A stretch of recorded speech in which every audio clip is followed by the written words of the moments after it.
पूर्ण केली. असे 100 किलोमीटर, 50 किलोमीटर, 25 किलोमीटर, 21 किलोमीटर, 5 किलोमीटरपर्यंत ज्यांनी धावले असे सर्व माझे या वारीतील सहभागी वडीलधारी असतील, युवक युवती, सहकारी बांधव आणि पत्रकार मित्रांनो, या बारामतीमध्ये खरं त्रास येत असताना छातीवरती दगड ठेवून यावा लागला की ज्या नेत्यानं या महाराष्ट्रातील अनेकांना वेगवेगळ्या क्षेत्रामध्ये संधी उपलब्ध करून दिली, त्या नेत्याला आज अभिवादन करण्याची वेळ येईल. त्या नेत्याच्या जयंतीच्या निमित्तानं बारामतीत जावं लागेल हे आम्हाला किंवा कुणालाच मनी ध्यानी किंवा स्वप्नात देखील आलं नसेल. तो प्रसंग आज आपल्या सर्वांवरतीच ओढवलेला आहे. आणि आज बारामतीमध्ये आल्यावरती बारामतीची झाडं बोलतायत, बारामतीच्या इमारती बोलतायत, बारामतीचे रस्ते बोलतायत, नाले बोलतायत, तलाव बोलतायत की हो ही सुंदर बारामती कुणी केली तर ती आदरणीय अजितदादांनी केली. आणि बारामतीचं स्वप्न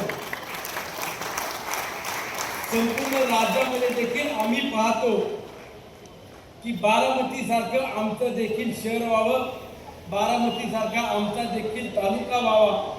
आणि याकरता ज्या नेत्याच्या खांद्याला खांदा लावून आम्ही उभं होतो, ज्या नेत्याच्या विश्वासावरती राजकारण करत होतो, आज तोच नेता हयातीमध्ये नाही, हे आम्हा सर्वांचं देखील दुर्भाग्य आहे. सतीश दादा तुम्ही सतीश अण्णा मगाशी बोलताना भावनिक झाले. आम्ही आज ही आरोग्य वारी पूर्ण करत असताना पावलं पावली दादांची आम्हाला आठवण येत होती. हे देखील त्यांनी आपल्या भावनेतनं व्यक्त होताना मी पाहिलं. राजकीय जीवनामध्ये माझ्यासारखा कार्यकर्ता काम करत असताना दादांच्या मार्गदर्शनाखाली विकास काय असतो, विकास कामं कशी केली पाहिजे, जनतेची सेवा कशी केली पाहिजे हे देखील आम्ही जवळून अनुभवलं. आणि आज त्यांच्या पावलावरती पाऊल ठेवून ज्या वेळेला काम करतो त्यावेळेला जर तुम्हाला कामं करायची असेल तर आम्ही अधिकाऱ्यांना देखील सांगतो आणि आमच्यासारख्या अनेक सहकाऱ्यांना सांगतो, नेत्यांना सांगत असतो की जर तुम्हाला कामं करायची असेल, विकास करायचा असेल, जनसामान्यांची सर्वसामान्यांची सेवा करायची असेल तर बारामतीचा आदर्श घेऊन आपण काम केलं पाहिजे. ही वस्तुस्थिती, ही परिस्थिती आपण कधी नाकारू शकत नाही. परंतु दुर्दैवानं आज बारामती नुसती पोरकी झालेली नाही किंवा नुसता मावळ तालुका पोरका झालेला नाही, पुणे जिल्हा पोरका झाला, महाराष्ट्र पोरका झाला, हे देखील आवर्जून निमित्तानं सांगितलं पाहिजे. एखादा माणूस हयातीत असल्यावरती त्याचं महत्व कमी असतं, परंतु तो माणूस ती व्यक्ती नसताना त्या माणसाची, त्या व्यक्तीची किंमत काय असते, त्या व्यक्तीचं योगदान काय असतं हे महाराष्ट्रामध्ये फक्त एकाच व्यक्तीचं नाव घेऊ शकतो, ते म्हणजे आदरणीय अजितदादांचे. की दादांच्या पश्चात आज प्रत्येक गोष्टीला, प्रत्येक व्यक्तीला उणीव भासते. आणि अशा नेत्याच्या पश्चात आज पावलावरती पाऊल ठेवून दादांच्या उत्तराधिकारी म्हणून सुमित्रा वहिनी देखील काम करण्याचा प्रयत्न करतायत. आज हे खरं तर राजकीय व्यासपीठ नाहीये आणि मला राजकारणावरती देखील कुठलं भाष्य करायचं नाही, परंतु या बारामतीनं महाराष्ट्राला राजकारण काय असतं, महाराष्ट्राला एक दिशा देण्याचं काम विकास कामाच्या माध्यमातून दाखवलं.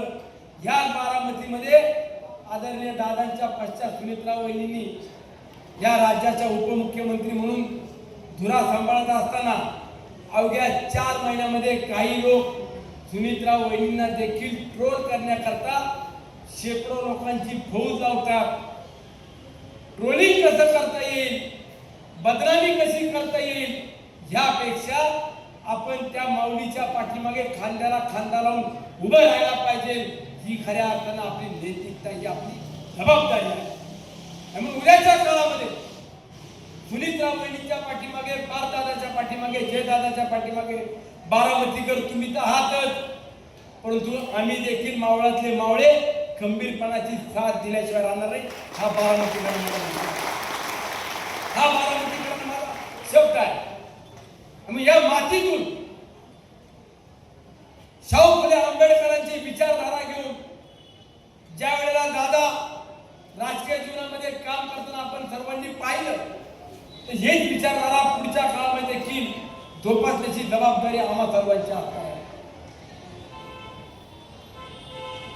प्रत्येकाच्या मनामध्ये प्रश्न आहे आणि तो प्रश्न सर्वसामान्य जनतेच्या मनात